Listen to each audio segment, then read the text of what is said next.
Provinsi Papua tahun 2022. Ini real.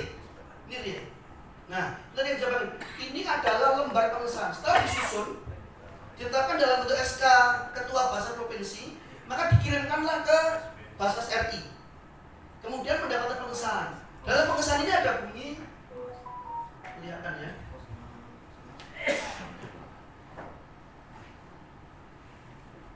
Terlalu besar ini. Fokusnya digeser aja. Ya, ada sedikit yang terputus. Satu, ada target pengumpulan sejumlah itu 6,1 miliar. Dua, ada target penyaluran 5,337. Kok cuma 5,37? Ini target penyaluran adalah di luar dana amil. Tambah digeser ya. Enggak bisa dibantu. Kanan lagi.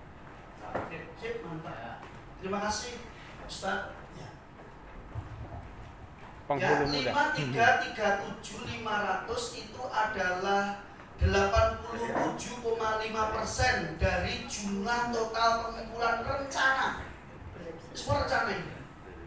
Karena nanti disahkan itu di tanggal 5 Januari 2022 oleh Basnas RI.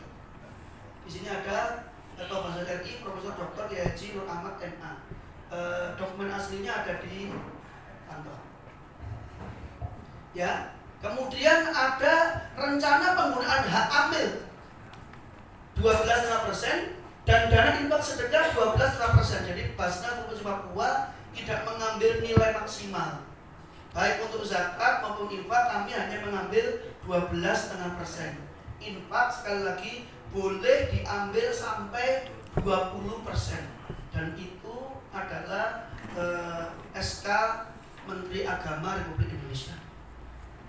Kemudian ada rencana biaya operasional sebesar sekian. Ini kurang lebih 12,5% dari 6,1 miliar. Kemudian ada penggalangan jumlah muzaki dan donatur. Kita targetkan angkanya 5.834 muzaki dan munfik.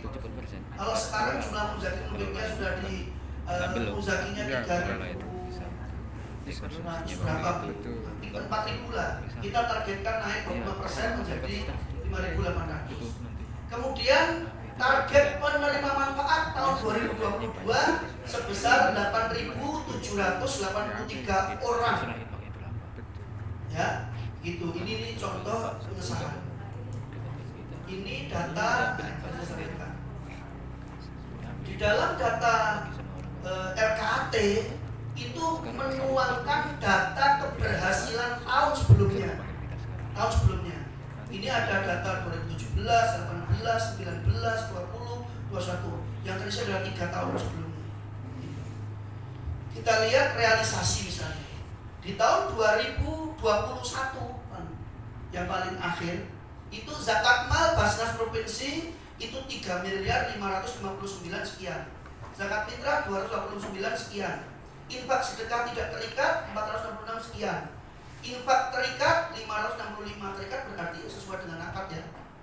Ada RSP, ada untuk beasiswa, ada untuk orang sakit, ada untuk bantu ekonomi terikat. Program dan sebagainya.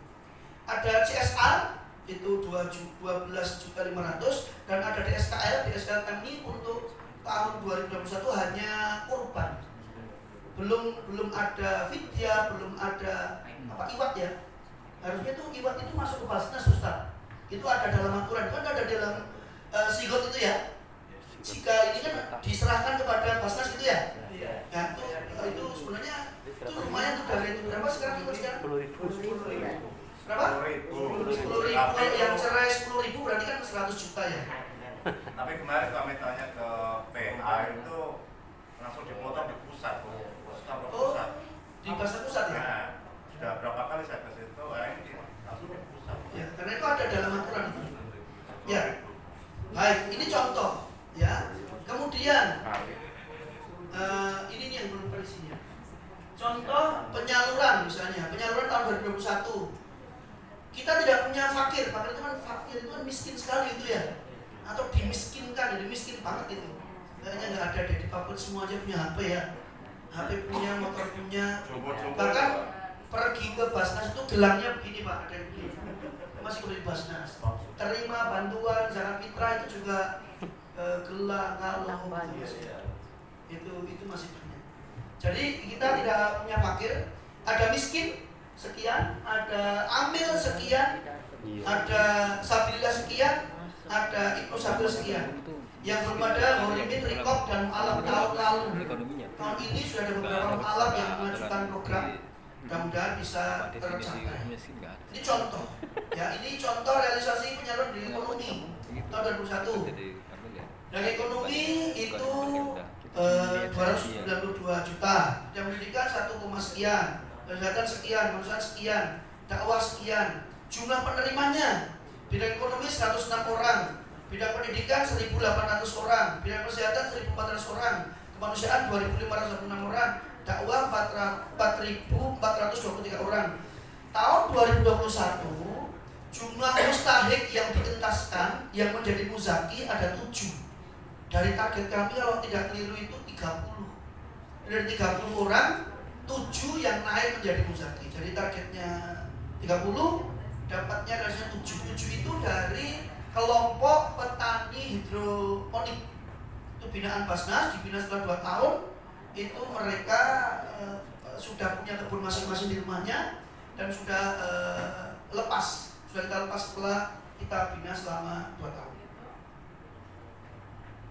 Dan seterusnya ini kita lanjut ke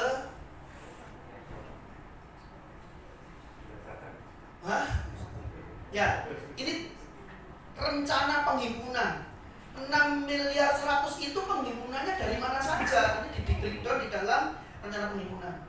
Ada zakat mal 5 miliar 166. Ada target zakat fitrah 400 juta. Target zakat mal badan 40 juta. Infak tidak terikat 194 juta. Infak terikat program 150 juta. CSR 30 juta, DSKL 120 juta. Kalau di total semuanya 6,1 miliar. Lanjut. Kemudian rencana terhadap penyaluran. Nah ini yang bisa diakses ini Bapak-bapak sekalian, kalau yang mau lihat programnya Bazar Kunci ini sudah. Ini program real. Jadi ada dakwah advokasi, ya, Papua dakwah. Itu program penyalurannya adalah ada bantuan langsung itu 10 juta. Itu banyak Pak. Jadi distrik-distrik bikin MTQ itu masuk ke Basnas. Ya sudah nggak apa-apa lah. Karena tingkatnya distrik ya 1 juta. Karena dananya cuma 10 juta Pak. 5 sudah 5 juta, ya kan? Karena kita tingkat provinsi. Kemudian ada iftar Ramadan, itu nanti di bulan Ramadan itu ada paket berbuka itu jumlahnya 46.224.000 sekian. Bantuan ormas Islam, masjid juga banyak ini proposal masuk ini. Tapi alokasi dananya 10 juta. Insentif Ustadz, nah ini ada ini insentif Ustadz itu 50 juta. Ada syaratnya Pak. Syaratnya itu harus mustahik Pak. Ya, tidak ASN minimal ya, tidak ASN. Dia aktif, dibuktikan dalam jadwal ceramah, menunjukkan jadwal ceramahnya, kemudian diakui oleh Kementerian Agama dan sebagainya. Itu ada uang 50 juta Pak ini Pak. Bukan. Satu orang yang kasihan yang lain. Ini semua penyuluh mustahik. ya. Nanti ada seleksinya Pak. Kalau banyak yang daftar kita seleksi. Ya, seperti guru itu kan honorer yang daftar hampir 70, yang terseleksi hanya 51.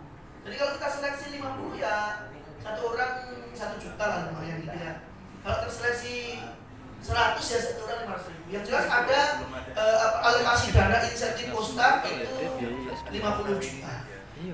Kafalah guru itu ada itu naik Pak. Jadi rencananya 222, ternyata kemarin karena jumlahnya 50 sekian, akhirnya jumlah yang disalurkan itu mendekati 300 juta. Kemudian paket Ramadan. Paket Ramadan itu setiap tahun kita mengeluarkan paket hari raya. Itu kita anggarkan di angka 386 juta sekian. Biasanya satu paket itu kurang lebih ya angka 400-500 ribu lah. Isinya natura dengan rumah. Kita lanjut.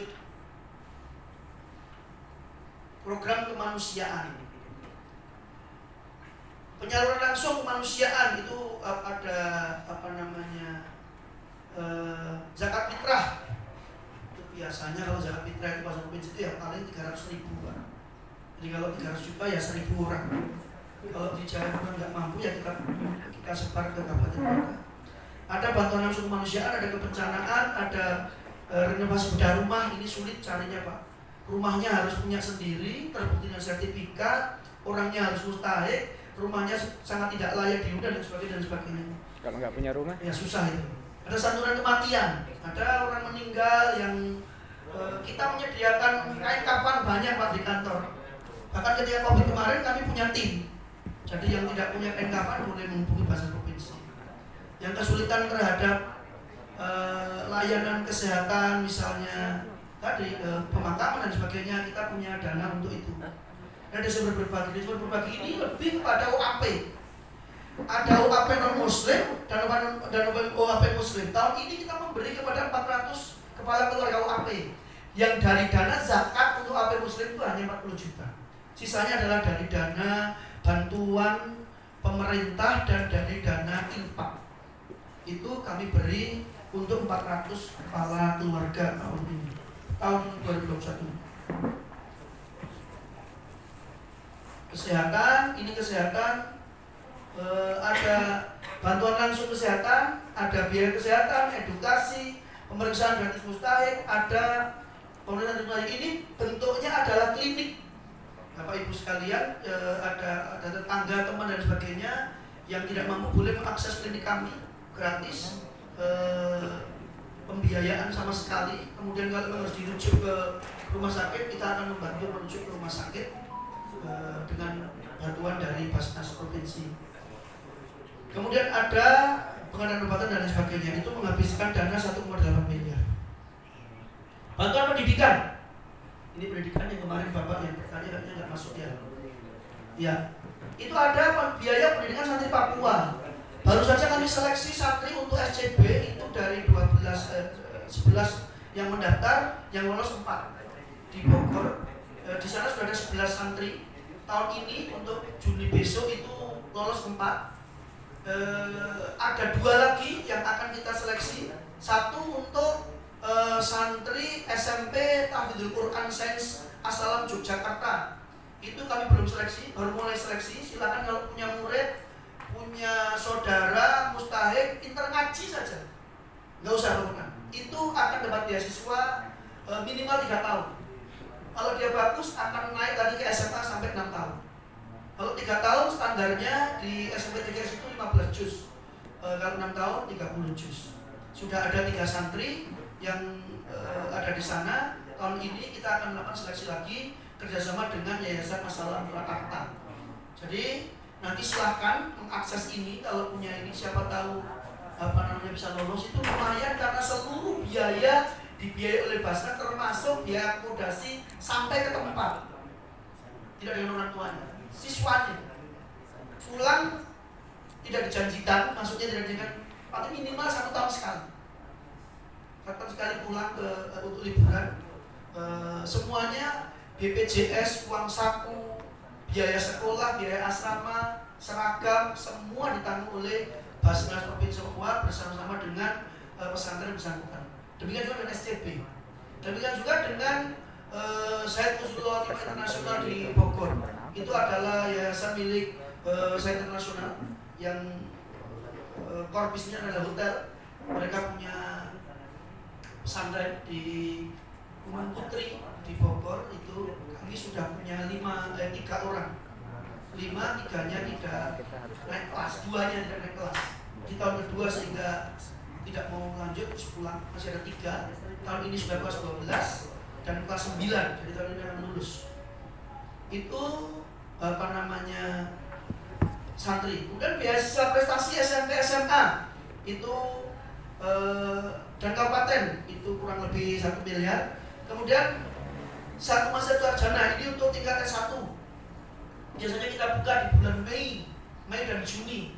Tahun ini target kita untuk penambahan 15 mahasiswa.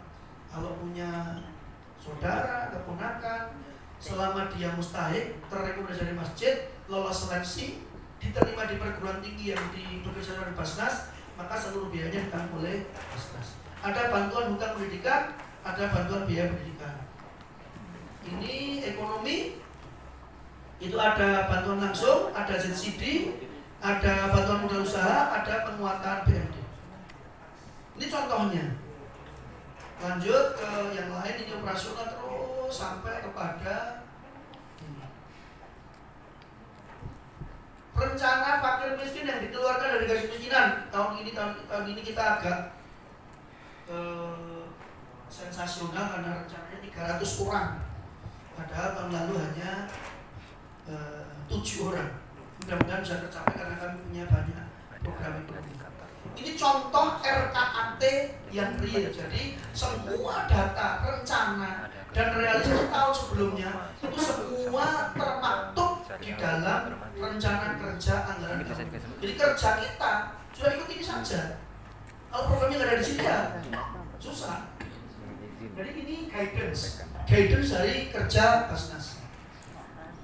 Kita lanjut ke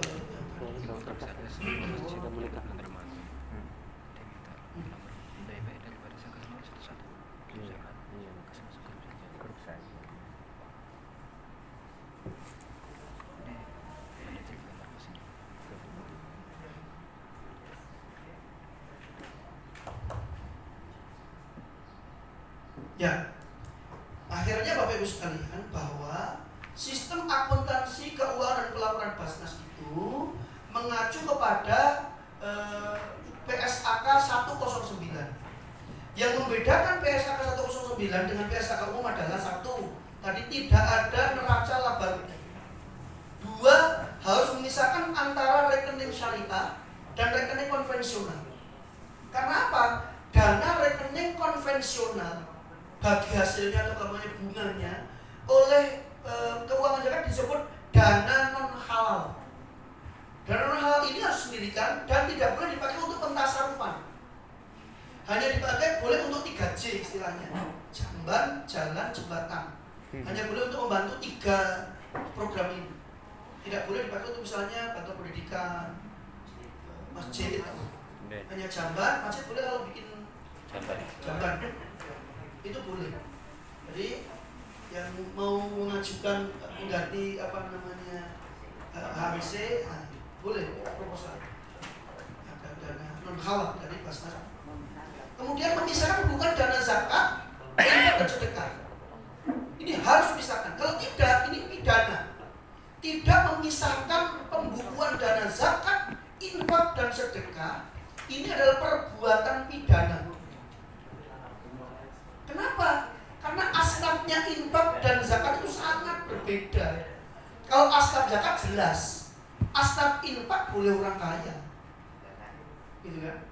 Penghormatan, kami memberi hadiah beasiswa kepada juara MTQ nasional kemarin Hifdil 10 kan?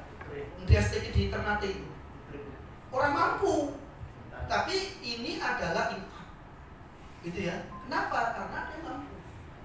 Seperti itu contohnya. Jadi harus ada pemisahan antara pembukaan dana zakat, infak dan sedekah. Kemudian harus dibedakan antara dana zakat infak muqayyad dan mutlaqah. Muqayyad sesuai akadnya harus disalurkan terhadap muqayyad yang diinginkan dan dilaporkan kepada muzaki atau munfik yang mengakadkan infak atau zakat tersebut.